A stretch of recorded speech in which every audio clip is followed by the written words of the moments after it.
Nous avons besoin de ta présence tous les jours, Seigneur. Que ta présence coule en nous, Seigneur. Que ta présence, Seigneur, nous envahisse à chaque instant de notre vie. Car nous vivons par toi, Seigneur. Chaque souffle, Seigneur, que nous respirons, Seigneur mon Dieu, c'est ta grâce.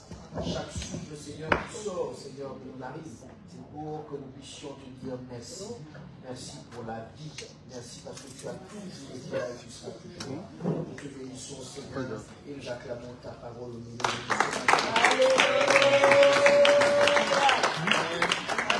Alléluia. Amen. Nous pouvons prendre nos places.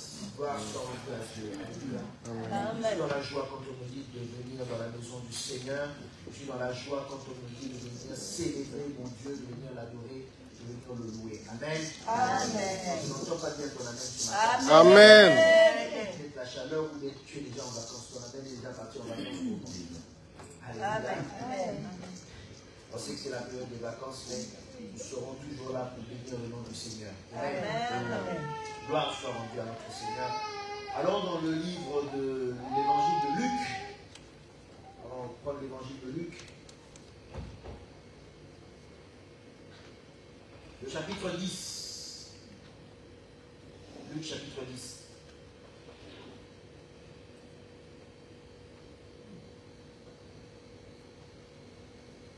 Je lis à partir du verset 1er.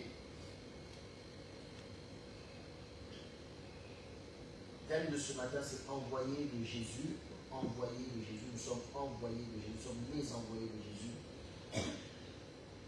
Luc rapporte ceci en disant: après cela, le Seigneur désigna encore 70 autres disciples et les envoya 2 à 2 devant lui dans toutes les villes et dans tous les lieux où lui-même devait aller.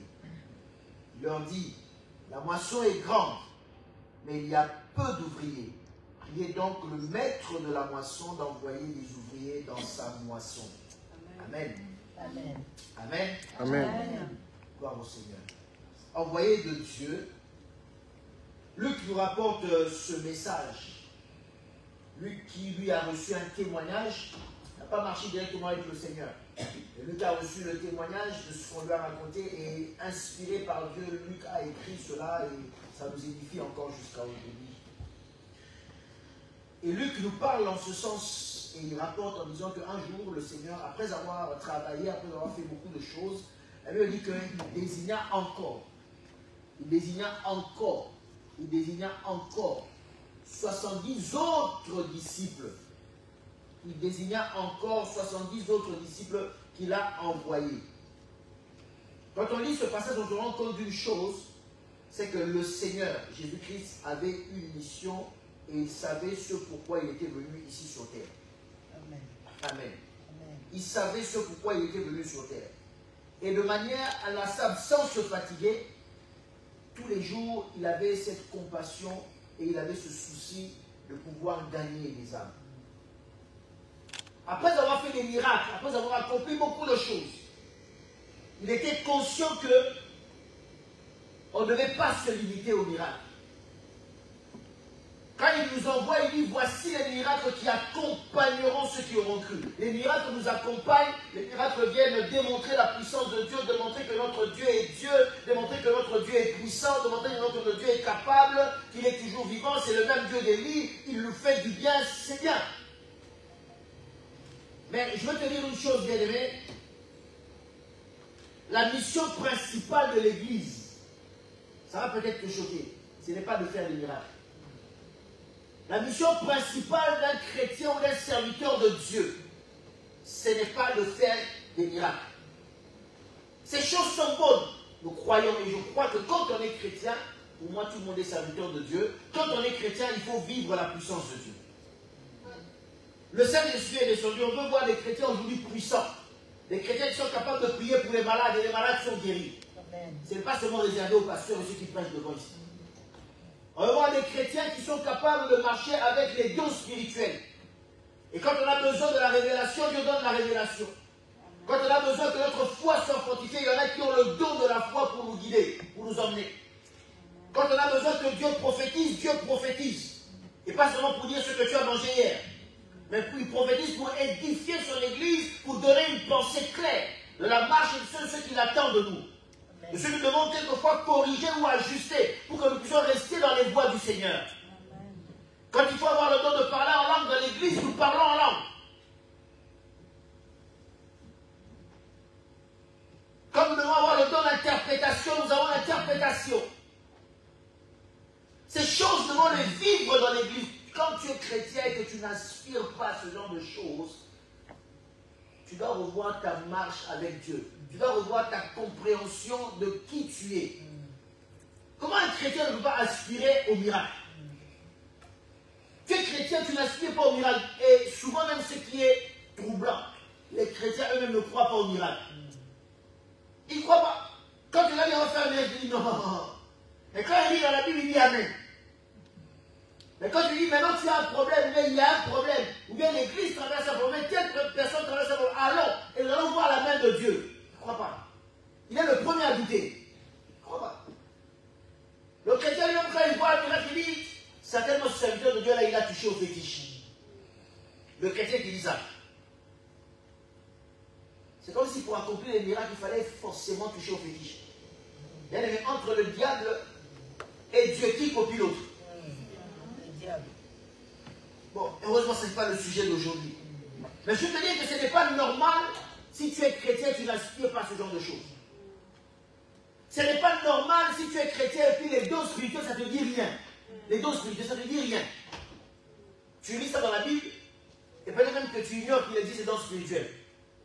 Et encore, si tu sais qu'il en existe, tu ne les connais même pas. Mais comment tu peux aspirer à des choses que tu ne connais même pas? Donc ça prouve que tu négliges. Parce que quand tu t'intéresses à quelque chose, tu vas d'abord comprendre c'est quoi la chose. Amen. Mais à beaucoup de chrétiens, si tu leur demandes les dons spirituels, ils ne connaissent pas. Ils vont te dire, oui, j'ai entendu parler. Si tu m'envoies 2, 3 dons spirituels, ils ne savent pas. Mais c'est normal que tu n'en aies pas. Et tu vis ta vie chrétienne, tu te dis, tu es chrétien normal. Tu es anormal. Dis Amen. Amen. Tu es anormal. Tu es anormal. Je dis chrétien, mais le fruit de l'esprit. Le fruit de l'esprit. Alors là, on entre dans un domaine encore compliqué. On est chrétien, mais non. Parce que je prends ma Bible, je vais à l'église. Parce que je prends ma Bible, j'ai une église. Parce que j'ai une fonction à l'église, j'ai une étiquette à l'église. Alors ça suffit. Bien-aimé, si tu ne produis pas le fruit de l'esprit, Christ te dit, on va couper tout arbre qui ne porte pas de fruit, on va le jeter au feu. Le fruit de l'esprit, c'est ce qu'on doit voir en toi, c'est la chrétienté que tu prônes, qu'on doit voir maintenant dans ta vie. Il doit se traduire dans ta vie. Et c'est là où le chrétien commence à dire, non, pasteur, je suis quand même un humain, on entend ce genre de choses, je suis quand même un humain après tout. C'est lui qui a commencé, hein. C'est pour ça que moi aussi j'ai réagi. Il m'a mal parlé, je vais mal parler. Il a fait ça à l'autre, mais pasteur, je suis quand même un humain. Je ne peux pas tout accepter, moi aussi. C'est parce qu'on est chrétien que. C'est là où on entend le chrétien dire, ah, pasteur, moi c'est mon caractère, hein, moi j'ai toujours été comme ça. Donc je ne vais pas changer, je vais rester comme ça. C'est là où le chrétien dit, là il a dépassé les bornes. Et ça, moi aussi je dépasse les bornes. Dans un pays, on dit à tout bon Dieu. Alors moi aussi j'ai fait la même chose. C'est là où on reconnaît le vrai chrétien. Si tu n'es pas éprouvé, comment saura-t-on que la colère, quand tu as abandonné, s'il n'y a pas des gens à côté de toi qui t'énervent? C'est ça la logique même. Vrai ou faux? C'est ça la logique même. Dis-moi, tu as un robinet qui est en train de couler. Tu fermes le robinet, mais le robinet continue de couler. Tu vas, toi, à l'arrivée d'eau, tu fermes l'eau et ton robinet ne coule plus. Est-ce que tu as réparé le robinet? C'est parce que l'eau n'arrive pas au robinet, c'est que ça ne coule plus. Mais comment tu sauras que ton robinet ne coule plus? Quand l'eau va arriver, l'eau ne coule pas. Alors tu comprends que j'ai vraiment réparé et que mon robinet est efficace. Les joints, tout ça sont en place parce que l'eau ne coule pas. Mais toi, l'eau n'arrive pas. Que dans un pays où il y a coupé l'eau pendant 7 jours, 3 semaines, vous n'avez pas d'eau. Et puis tu dis, moi, mon robinet, il ne coule pas, donc tout est bon. Non, attends, quand l'eau va arriver, on va voir si ça va couler ou pas. Donc si tu as la colère comme problème, Dieu permettra toujours qu'il y ait des gens autour de toi qui vont t'énerver. maintenant, je vais te choquer encore plus. Dieu permettra même que ces gens-là qui vont t'énerver soient à l'église. Ah. Parce qu'en dehors de l'église, on dit c'est normal. Mais j'entends des fois beaucoup de gens me dire, pasteur, comment il peut avoir, comment une telle personne peut avoir un tel comportement à l'église? Moi, je ne venais pas à l'église. Il y a des gens qui m'ont dit ça. Moi, je ne venais pas à l'église parce que j'ai été choqué de venir à l'église et puis j'ai vu telle personne qui m'a parlé de telle manière. Comment on peut venir à l'église? Oh non, moi je ne venais pas dans les églises. Ah non, non, non. Mais attends, c'est toi qui n'as rien pour faire à l'église. Permettez-moi de le dire. Je n'encourage pas les gens qui te font du mal, mais je suis en train de te dire, si tu as un raisonnement comme ça, c'est toi qui n'as pas compris. L'église, c'est quoi? Tu n'as pas compris. La vie chrétienne, c'est quoi? Tu n'as pas compris. Parce que tu crois qu'il y aura toujours des gens parfaits au milieu de nous. Non. L'église, c'est comme un hôpital. Les portes sont ouvertes le matin. Quand on ouvre les portes de l'hôpital, tout le monde peut entrer. Celui qui est en bonne santé, celui qui n'est pas, tout le monde vient. Tout le monde vient. Il y en a qui sont très malades, il y en a qui sont moins malades. Il y en a qui font semblant d'être malades parce qu'ils vont chercher les arrêts maladie pour ne pas aller au travail. Il n'y a pas beaucoup d'amen, mais j'ai dit quand même. Amen. Et il y en a qui sont là pour soigner. On ne peut pas chasser. Amen. Donc ton problème, c'est la colère. Dieu permettra que même dans l'église, celui qui est frère, sœur dans l'église, mais c'est pas même les encadrants, le pasteur même il va t'énerver. Maintenant c'est là où on verra si réellement toi tu as changé, tu es chrétien ou pas. Amen. Tu viens à l'église et puis c'est à l'église que tu trouves un frère qui va t'escroquer. Une grosse somme d'argent, il t'escroque bien là, bien. C'est à l'église que tu vas trouver les gens qui ne payent pas les dettes. Amen. Tu viens à l'église, ma soeur, mon frère, à la fin de l'église, avec la joie, il prend, je vais te donner. Le dimanche prochain, le frère, il vient pas à l'église. Et tu dis, je vais quitter l'église parce que le frère, il m'a escroqué, tout ça, etc. Alléluia. Ce sont vos affaires, ça n'a rien à voir avec l'église. Ne mêlez pas l'église là-dedans. Alléluia. Amen. Mais si le monde dit, celui qui paye ses dettes s'enrichit. Donc quand tu sais que tu dois à quelqu'un, donne. Nous avons entendu, il n'y a pas beaucoup d'amen. Hein? Amen.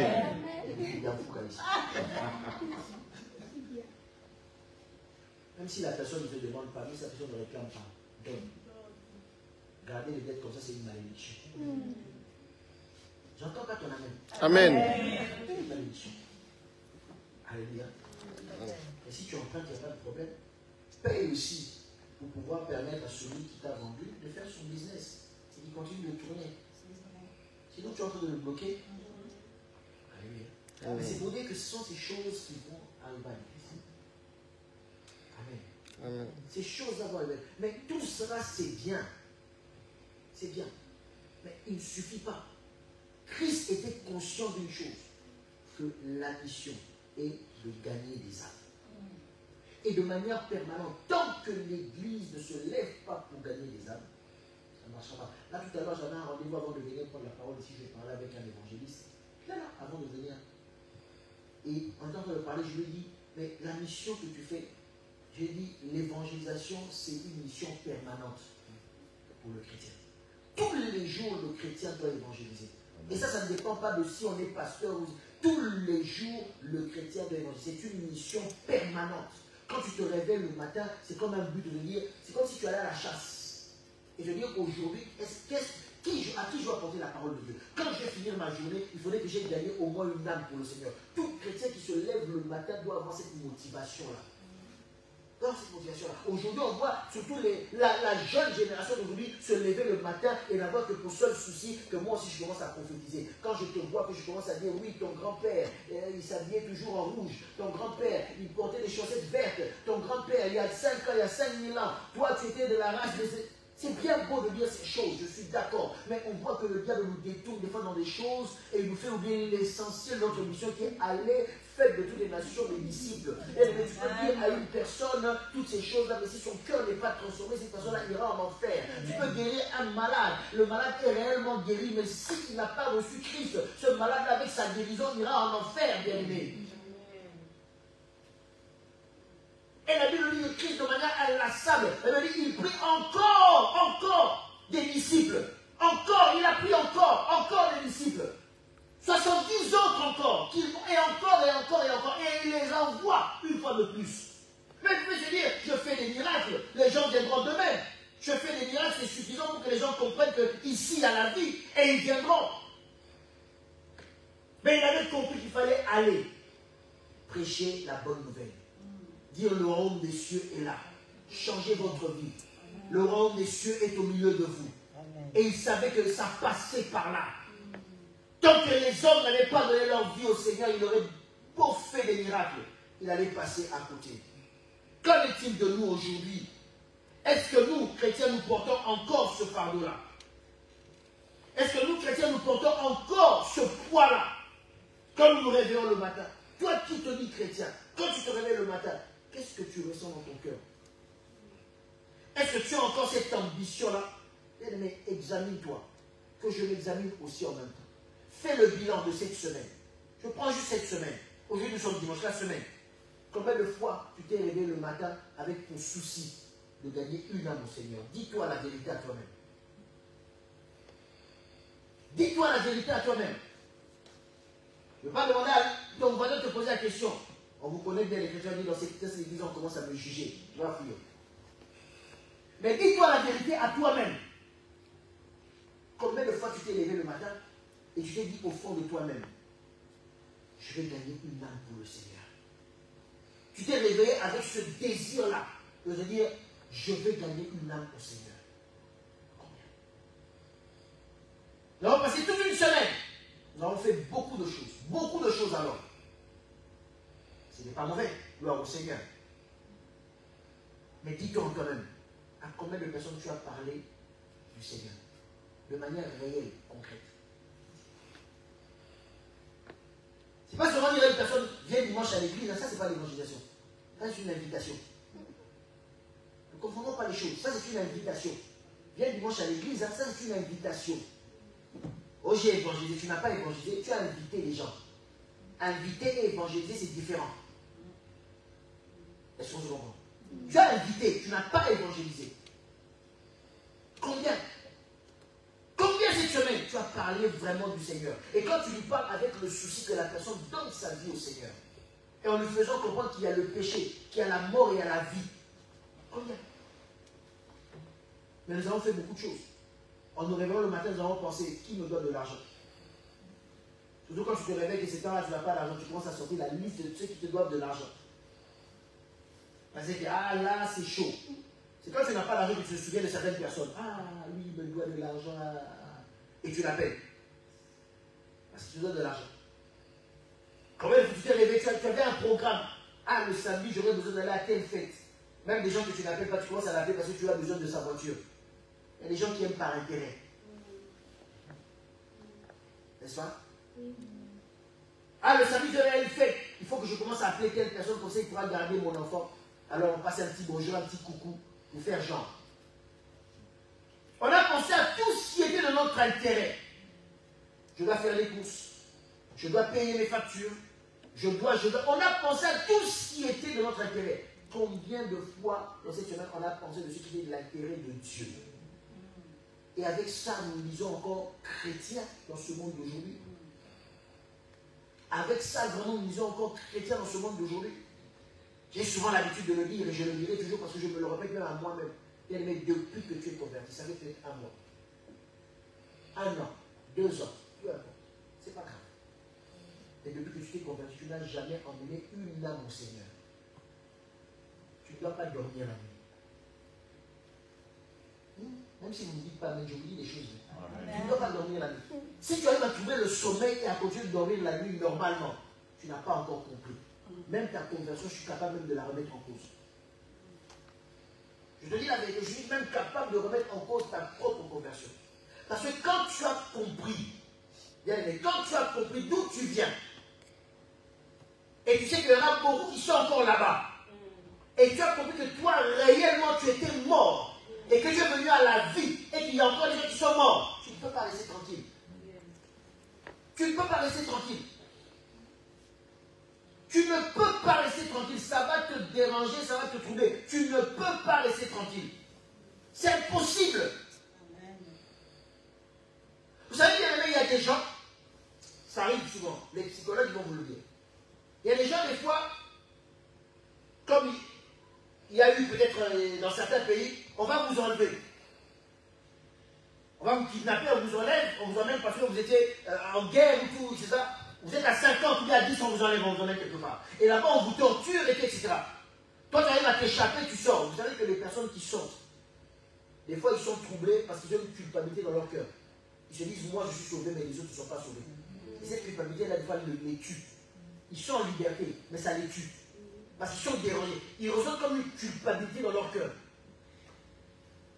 Il y a des gens, des fois, vous êtes en voiture. Ou bien, je ne sais pas moi, dans un accident. Tout le monde meurt. Lui, il est vivant. Mais il vit avec la culpabilité. Il se dit, les autres sont morts, pourquoi moi je suis vivant? Est-ce que vous savez ça? Et ça le ronge au point que la personne, ça le tue. D'autres deviennent même alcooliques, leur vie, il perd sa vie parce que ce trouble-là, ça le dérange tellement, il vit avec comme une sorte de culpabilité. Alors que ce n'est pas lui qui a choisi de sortir indemne de l'accident. Mais il vit avec une culpabilité en se disant, les autres sont morts. Et pourquoi moi je suis en vie? On est tous en captivité, dans une prison, on nous torturait. Moi je suis arrivé à sortir, les autres sont restés. Ils sont comme une certaine culpabilité au fond de lui. Vous comprenez? Parce qu'il est conscient de d'où il venait. Et il se dit, les autres sont restés là-bas. Qui suis-je moi pour sortir et les autres périr? Mais toi, tu es sorti de la mort. Christ t'a amené à la vie. Tu es conscient qu'il y a encore des millions, des milliards de gens qui sont là-bas. Et tu dors tranquillement. Et on se dit chrétien, bien aimé. Regardons-nous en face et disons-nous un peu les vérités. Regardons-nous en face. Je sais que ce genre de prédication, ce n'est pas ça qui va faire un succès.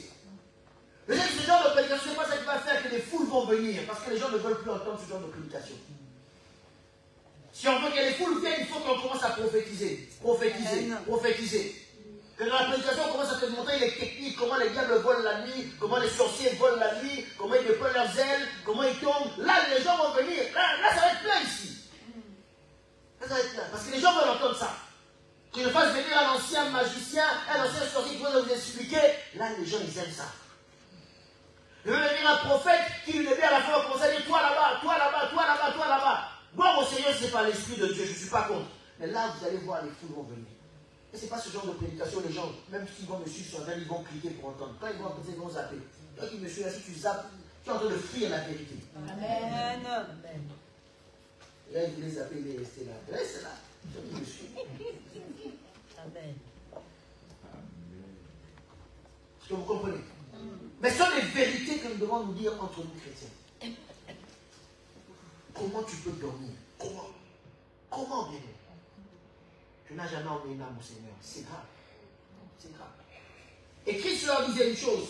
La Bible dit que Christ leur envoyait 2 à 2 devant lui dans tous les lieux où lui-même devait aller. C'est ce qui est intéressant. Dans tous les lieux où lui-même devait y aller. 2 Corinthiens 5, 20. 2 Corinthiens 5, 20. Nous faisons donc les fonctions d'ambassadeurs pour Christ. Comme si Dieu exhortait par nous, nous vous en supplions au nom de Christ, soyez réconciliés avec Dieu. Là, une personne qui est en train de prêcher la nouvelle, la bonne nouvelle, et il emmène les âmes à la création, plutôt à la conversion. On va l'enchaîner avec 2 Corinthiens, on va chaque fois lire. 2 Corinthiens 3, 6. Il nous a aussi rendus capables d'être ministres d'une nouvelle alliance, et non de la lettre, mais de l'esprit. Car la lettre tue, mais l'esprit vivifie. Amen. Il nous a rendus capables d'être ministres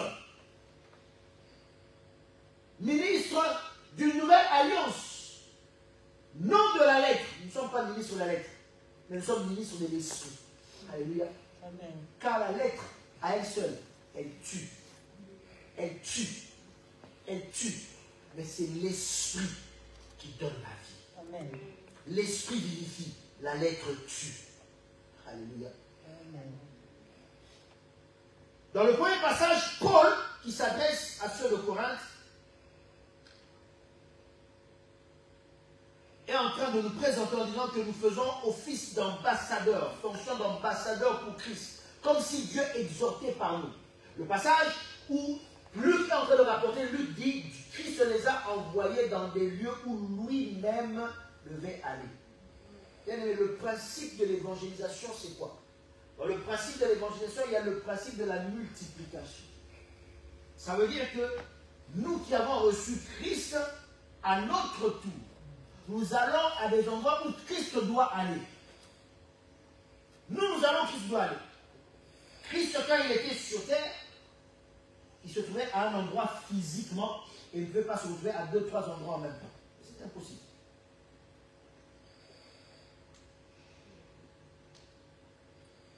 Et Christ a fait sa mission, il est parti.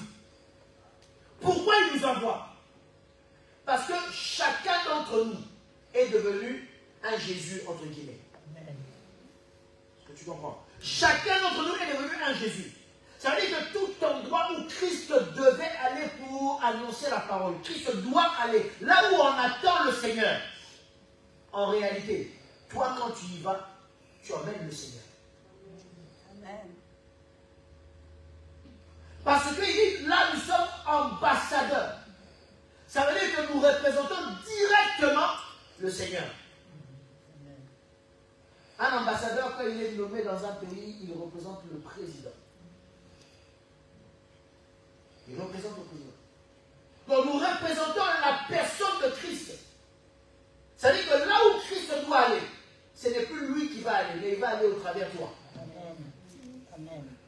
Tu deviens la bouche de Jésus. Amen. Là où Christ devait parler à une personne, il parle maintenant par ta bouche. Amen. Il le fait maintenant par toi. C'est ça que la Bible dit, il les envoie là où lui-même devait aller.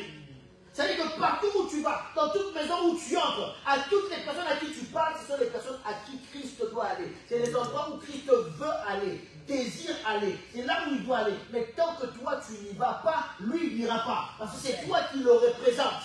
Amen.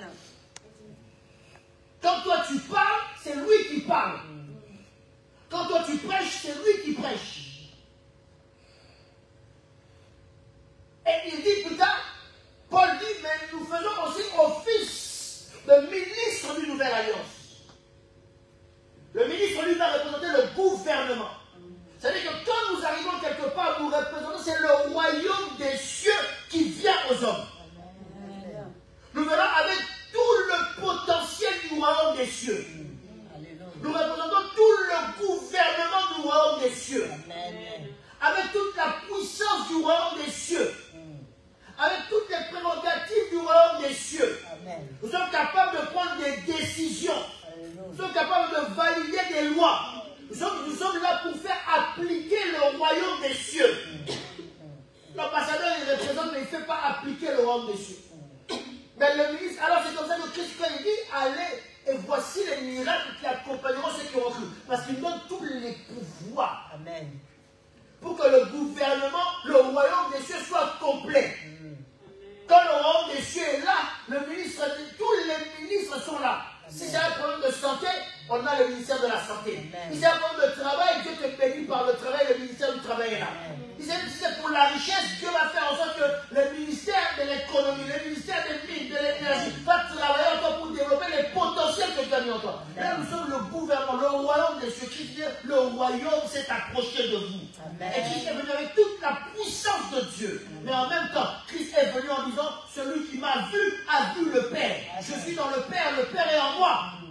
Nous avons cette double fonction d'ambassadeur et de ministre de Dieu. Amen.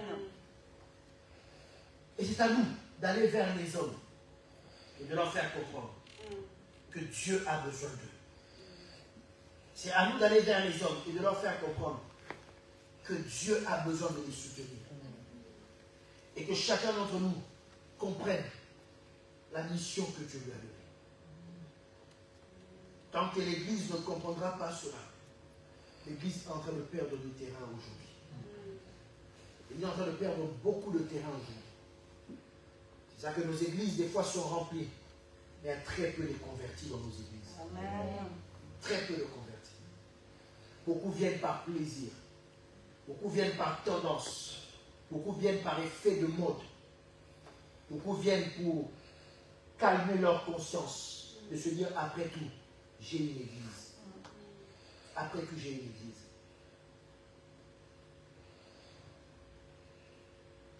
Mais il faudrait que réellement dans nos cœurs, les gens aient reçu Christ comme Seigneur et Sauveur.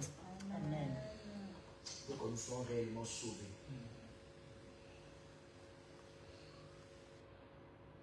Et si le chrétien ne comprend pas cela, le diable est en train de nous distraire. Il est en train de nous distraire. Ce que le diable craint et ne voudrait pas, c'est que les âmes soient sauvées. Ça, le diable n'acceptera pas. Il peut encore à la limite accepter le miracle. Mais accepter qu'une âme soit sauvée, ça, le diable a du mal. Il a du mal. On a souvent l'habitude de dire la mission de l'Église, c'est de dépeupler l'enfer pour peupler le paradis, pour peupler Rome des cieux. Et ça, nous pourrons l'accomplir que si et seulement si. Si et seulement si.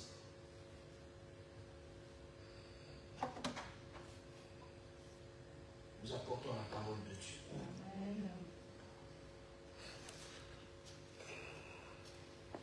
Mais pour ça, il faudrait que les chrétiens se réveillent encore une fois de plus. Pour pouvoir accomplir la parole de Dieu. Job 33.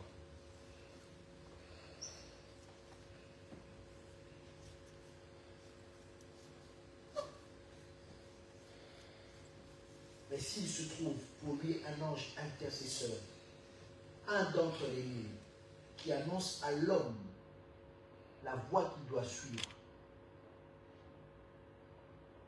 Dieu a compassion de lui et dit à l'ange, délivre-le, afin qu'il ne descende pas dans la fosse. J'ai trouvé une rançon. Amen. Amen.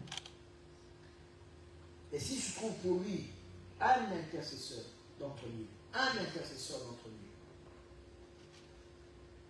qui annonce à l'homme, va dire à l'homme, la voie qu'il doit suivre, Dieu a compassion.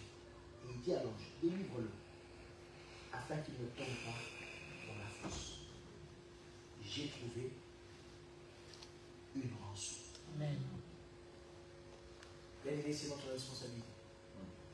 J'aimerais bien que tu sois cet ange.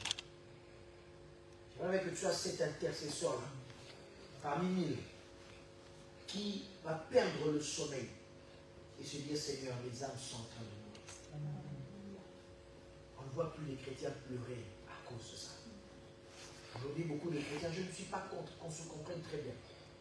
On voit beaucoup de chrétiens aller à la montagne, dans certains pays, aller en retraite, aller à la montagne, ils vont pleurer. Mais approchez-vous et écoutez leur sujet de prière. Écoutez simplement leur sujet de prière, qui sont légitimes. Je ne dis pas qu'ils ont tort, légitimes. Bien aimé, si on ne pleure pas, Dieu va pleurer à qui d'autre? Si tu as un problème, va pleurer auprès du Seigneur. Tu comprends? Amen. Je ne suis pas contre cela. Mais écoutons leur prière. Seigneur, je veux. Seigneur, je suis attaqué, protège-moi. Seigneur, je veux me marier. Seigneur, je veux avoir un enfant. Seigneur, mon couple, ça ne va pas. Seigneur, je dois acheter une maison. Seigneur, je dois trouver du travail. Etc. etc. Comprenez? Ça tourne autour des besoins de l'homme. Ce n'est pas mauvais. Mais dites-moi, y a-t-il encore? Je me pose la question. J'ai peur de répondre parce que je ne connais pas ce qui se passe partout dans le monde. Mais je me pose la question et j'aimerais que tu m'aides en te posant aussi la même question. Y a-t-il encore des gens qui vont à la montagne et qui disent, Seigneur, comme certains le font, je ne descendrai pas de cette montagne tant que tu n'enverras pas un réveil qui va sauver les âmes? Est-ce que ça existe encore? Je ne sais pas, moi je me pose la question. Je me pose la question. Y a-t-il des gens qui vont encore à la montagne pour dire, Seigneur, quand je descendrai de cette montagne, donne-moi une onction telle que quand j'ouvre la bouche, que les âmes soient sauvées en cascade. Quand je verrai une personne, même dans les transports, je dis simplement Jésus t'aime. La personne se met à genoux, commence à pleurer ses péchés. Et elle donne sa vie au Seigneur. Est-ce qu'il y a encore des gens qui passent leur temps à jeûner et prier pour ça? Je me pose la question, je ne sais pas si toi tu as la réponse. Et je ne veux pas répondre.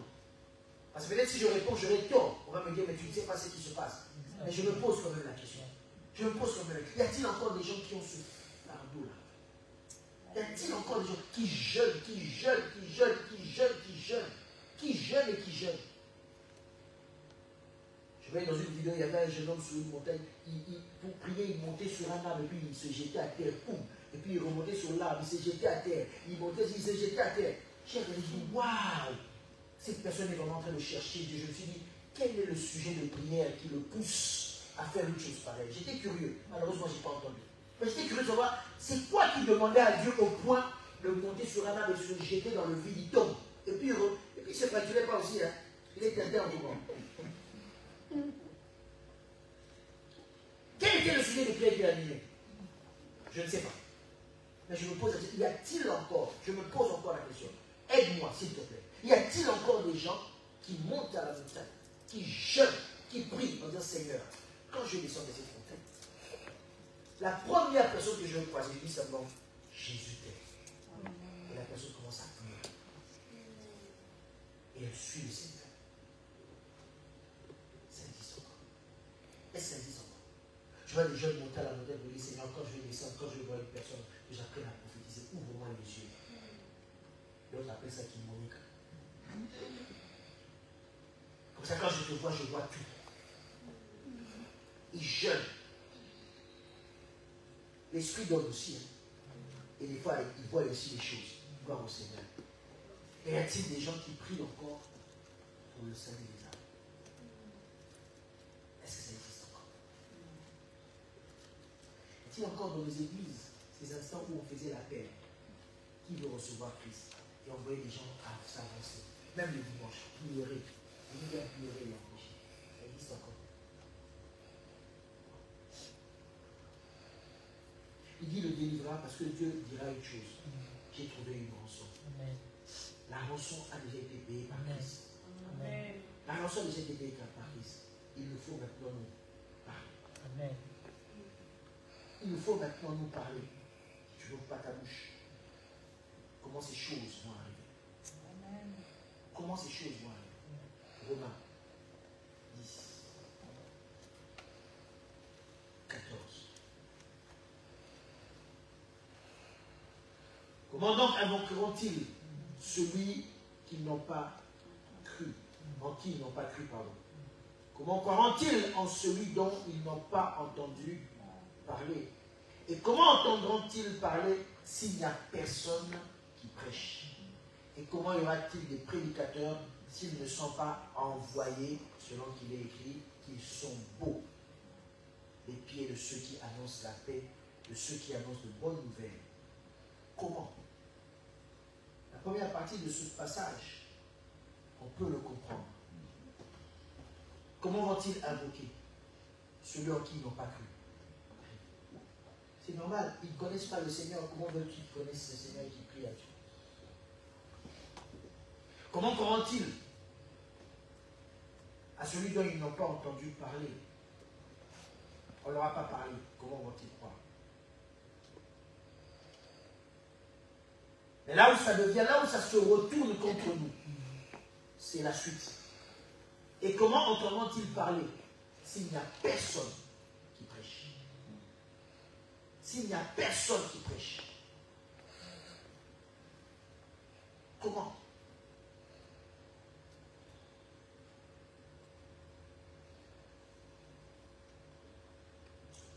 Et comment y aura-t-il des prédicateurs s'ils ne sont pas envoyés? Là, j'ai dit envoyés de Jésus. Nous sommes envoyés par le Seigneur. Alléluia. Amen. Nous sommes envoyés par le Seigneur. Comment croiront-ils? Comment croiront-ils? Là où ça se retourne contre nous, c'est parce que personne ne veut se lever aujourd'hui. Personne ne veut se lever aujourd'hui. Personne ne veut se lever aujourd'hui. Personne, absolument personne. Dieu bénisse sa servante. Personne ne veut se lever aujourd'hui. Personne, absolument personne.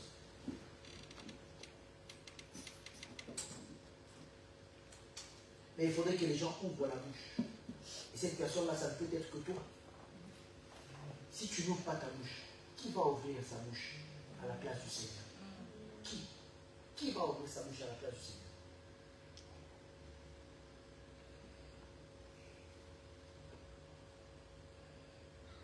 Quand on parle de l'évangélisation, on sera obligé de dire certaines choses. Qui va peut-être nous coûter cher. À un moment donné, on sera obligé de le dire. Alléluia. Amen. Les prédications qui vont suivre vont être peut-être difficiles à écouter. Et surtout quand on passe en direct, je serai certainement critique. À un moment donné, il faut dire les vérités. Amen. Il y a des âmes qui meurent sans connaître le Seigneur. Sans connaître le Seigneur. Sans connaître le Seigneur. Il faut intercéder. Où es-tu? Où es-tu? Où es-tu? Combien de temps tu vas fermer encore ta bouche? Pourquoi si tu trouves avoir trouvé un bon endroit, tu ne le partages pas aux autres? Pourquoi tu ne sais pas dire aux autres viens? Pourquoi tu ne sais pas le faire? Pourquoi? Pourquoi tu n'as pas ce fardeau de voir l'église du Seigneur en train de recevoir des âmes? Il suffit que je prenne le téléphone de chacun d'entre nous. Nous avons un répertoire. Qui dit répertoire, ça veut dire que tu connais les gens. Tu connais les gens. Mais qu'est-ce que ces gens-là sont aujourd'hui sans le Seigneur? Le Seigneur nous appelle, la voix du Seigneur nous appelle afin qu'aujourd'hui nous puissions parler de la part de Dieu. Le but c'est que chacun d'entre nous comprenne que nous sommes envoyés de Dieu. Amen. Envoyés de Dieu. Et comme je dis, tu ne peux pas rester tranquille tant qu'il y a des âmes qui meurent. Tu ne peux pas rester tranquille tant qu'il y a des âmes qui meurent. Ce n'est pas normal. Ce n'est pas normal. Ce n'est pas normal. Moi, chaque fois que j'ai mal, je me dis, mais comment jusqu'à aujourd'hui, je pense à mon époque, où il y a eu ce réveil, où il y a eu plein de jeunes qui se sont convertis. Je me suis dit, et aujourd'hui, je vois certains qui sont, pas forcément dans le même âge, mais qui sont de la même génération que moi. Même génération que moi. Je me dis, mais celui-là, depuis qu'on était jeune, il est païen, jusqu'aujourd'hui, il est toujours païen. Avec cette vague de réveil qui est arrivée, tu es toujours resté païen. Il y en a encore qui sont restés païens. Le réveil est arrivé, ils ne sont pas convertis. Et jusqu'aujourd'hui, ils ne sont toujours pas convertis. Ça me fait mal. Je me dis, mais vous êtes passé à côté de quelque chose. Mais on continuera de leur parler de l'évangile de Dieu. Mais ça n'a pas d'âge pour parler de Dieu. Ça n'a pas d'âge. Ça n'a pas d'âge. Ça n'a pas d'âge. Nous nous sommes levés tôt, très tôt, et nous avons commencé à parler de Dieu. Aujourd'hui, quand je vois certaines familles entières converties, parce que j'ai apporté une seule personne de leur famille à l'époque qui a donné leur vie au Seigneur. Aujourd'hui, je vois des familles entières converties à Dieu. Quand je vois ça, je dis, Seigneur, tu es là vraiment pour sauver les âmes. Il suffit de mettre un feu, une flamme, et tu fais le reste. Amen. Tu ne sais pas combien de personnes dépendent le fait que tu ouvres ta bouche. Tu ne sais pas. Tu ne sais pas de combien de personnes, tu n'as même pas l'idée. Même pas l'idée. Tu peux manger une âme, mais cette âme-là va. La Bible dit que Christ a parlé à la femme samaritaine. Une seule femme, femme en plus, prostituée, rejetée, elle n'était pas écoutée. Elle était obligée d'aller au puits quand il n'y avait personne. Tout le monde savait, prostituée, connue, reconnue, affirmée, confirmée. Femme en plus de son état à cette époque-là, où une femme ne peut pas prendre la parole devant les hommes. Personne ne peut écouter une femme mariée, respectueuse, on ne peut pas l'écouter. À quand même prendre une prostituée. Christ n'a pas prêché dans toute la Samarie, il a prêché une femme. Elle m'a dit, cette femme-là, quand elle est rentrée, elle a embrassé toute la Samarie. Amen. Si Christ n'avait pas parlé à cette femme-là, beaucoup d'âmes allaient encore rester. Aujourd'hui, c'est parce que tu ne parles pas. Il y a beaucoup d'âmes qui meurent à cause de toi. Amen. Christ va entrer dans certaines familles quand toi tu parleras. Peu importe si ça peut te coûter, quand toi tu parleras. Christ sauvera des nations entières quand toi tu parleras. Peu importe ce que ça peut te coûter, quand toi tu parleras. Tu ne connais pas les plans de Dieu. Tu ne connais pas les plans de Dieu. Tu ne sais pas ce que Dieu réserve Aujourd'hui, il y a des gens qui servent Dieu puissamment. Et quand je me souviens, quand on leur a apporté la parole de Dieu, je me dis, waouh, Seigneur, on n'a pas eu tort de fermer notre bouche. On n'a pas eu tort de fermer notre bouche. J'ai un ami, beaucoup le connaissent ici. Il fait un travail formidable. Je vous demande de le garder en prière. Beaucoup le connaissent. Ce pasteur Patrick Chakio, beaucoup de gens le connaissent. Il fait un travail. Gardez cet homme de Dieu en prière. Il en a besoin. Et il fait, je le cite, parmi tant d'autres que je pourrais citer, il fait un travail formidable. Formidable. Un gars qui aime le Seigneur. Et franchement, ce qu'il fait, on ne peut pas le contester. On ne peut pas le contester. Il impacte surtout la jeunesse. Partout où il passe. Partout où il passe. Aujourd'hui, il est en train de diriger une église à Toronto. L'extension de la parole du salut à Toronto. Waouh, c'est très bien. Et je vois tout ce qu'il est en train de faire. Mais je me souviens, moi, quand nous étions en train de prêcher l'évangile, nous étions jeunes, adolescents. Lui, il disait non. Il refusait. Je me souviens encore du jour où on était en train de lui prêcher l'évangile. On lui présentait de lui prêcher l'évangile par un ami qui est aujourd'hui à Londres. Il lui parlait et nous, on était à côté. Parce que c'était ça le principe. Quand l'un parlait de Dieu, les autres on était à côté, on intercédait. C'est comme ça qu'on travaillait à l'école. On lui prêchait l'évangile. J'ai encore l'image comme c'était hier. Pendant qu'on lui prêchait l'évangile. Lui qui était la star de l'école. Turbulent. Parmi les enfants, c'est un turbulent comme vous n'avez jamais compris. Un turbulent comme vous n'avez jamais eu l'idée. Mais très intelligent, heureusement pour lui. Donc à l'école, tout le monde savait que lui, là, c'est des élèves insaisissables. Quand il entre le matin, il est encore au portail, tout le monde déjà. L'école déjà est agitée parce qu'on le voit. Il n'a même pas encore ouvert la bouche. Maintenant, quand tu vous parles, vous prêchez, tout le monde vous observe. Comment vous allez faire pour gagner une âme pareille? Nous, on était là, on intercédé. Il ne voulait pas, il refusait. On intercédé. Et ce jour-là, il a accepté le Seigneur. Regardez ce qu'il est devenu aujourd'hui. Mais nous avions quel âge quand on a fait ça? Nous avions quel âge quand on a fait ça? Nous avions quel âge quand on a fait ça? La personne qui lui a prêché l'évangile à l'époque, il devait avoir quelque chose comme 15 ans. Mais regardez ce qui se cachait derrière. Où est-ce que Dieu est capable de faire? Regardez ce qui se cachait derrière. Où est-ce que Dieu est capable de faire? Je me souviens, nous étions là, jeunes. On se promenait. C'était la belle vie. On pouvait se rencontrer les vacances pour jouer aux jeux vidéo, pour parler, pour frimer, pour etc. Et cette vague de conversion arrivée, je me rappelle encore quand on était en train de prêcher l'évangile, quand nous prêchions l'évangile nous tous, avec le pasteur Ken. On était là, on se dit, mais c'est quoi encore ces histoires? Et on a accepté Christ. Regardez ce que Dieu a fait de lui. Regardez ce que Dieu a fait de lui. Et je peux en citer comme ça plusieurs. Mais nous étions jeunes. On ne pouvait pas s'imaginer ce que ça allait produire derrière. Que je bénis le nom de toutes les personnes qui nous ont apporté l'évangile. Alléluia. Je bénis toutes ces personnes. Moi, quand on m'a apporté l'évangile, je disais non à mon frère. Non, je dis c'est moi qui suis en train de me prêcher, c'est pas mon frère. C'est pas mon frère. Mais je l'envoyais balader. Il me prêchait, je disais laisse-moi avec les histoires de Jésus-Christ, je ne veux rien savoir. Il a persévéré. Il avait quel âge? Il a persévéré. Aujourd'hui, c'est moi qui suis là devant vous en train de vous prêcher. C'est moi que vous appelez pasteur. C'est moi que vous reconnaissez comme responsable et père.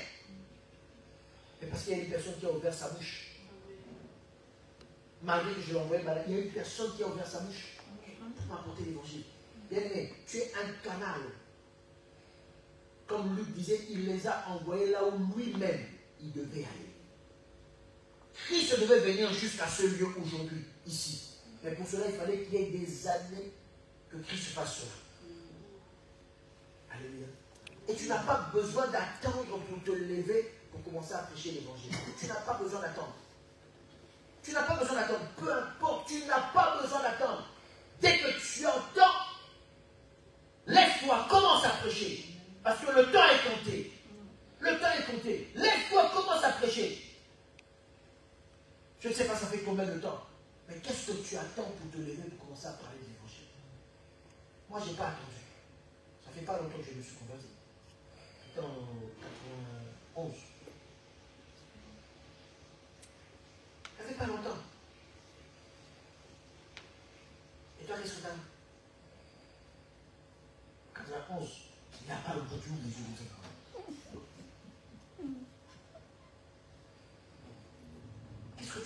lever aussi pour faire la même chose. Ce n'est pas une question d'âge béni. Si tu crois en celui à qui tu as cru, si tu crois, ton attitude change. Amen. Alléluia. Amen. On avait compris au point où on sacrifiait nos vacances. Nos vacances, ce n'était plus des vacances, ce n'était plus les jeux vidéo, ce n'était plus les filles, ce n'était plus les booms, ce n'était plus les kermesses, c'était fini cette histoire-là. Ceux qui ont connu ça à l'époque. C'était fini cette histoire-là. Chaque vacances, on se disait qu'est-ce qu'on doit faire pour gagner les âmes. On prenait notre argent de poche, on organisait des veillées, on organisait des réunions de prière, on organisait des campagnes d'évangélisation. Notre seul souci était que nos amis connaissent aussi le Seigneur. On était obstinés par ça. On se réveillait tous les jours et ils doivent aussi connaître le Seigneur. Pour nous, ce n'était pas normal que nous, on ait compris cette vérité-là, qu'eux n'aient pas compris cela. On n'a pas pu gagner tout le monde. Mais d'autres aujourd'hui nous appellent encore pour nous dire merci, parce qu'ils ont donné leur vie au Seigneur. La semence que vous avez mis en nous a porté ses fruits. Bien-aimé, il est temps que tu comprennes ces réalités. Et que nous tous, nous fassions ce que le Seigneur demande de faire. Que nous allons là où le Seigneur veut que nous allions. Pour apporter sa parole. Alléluia.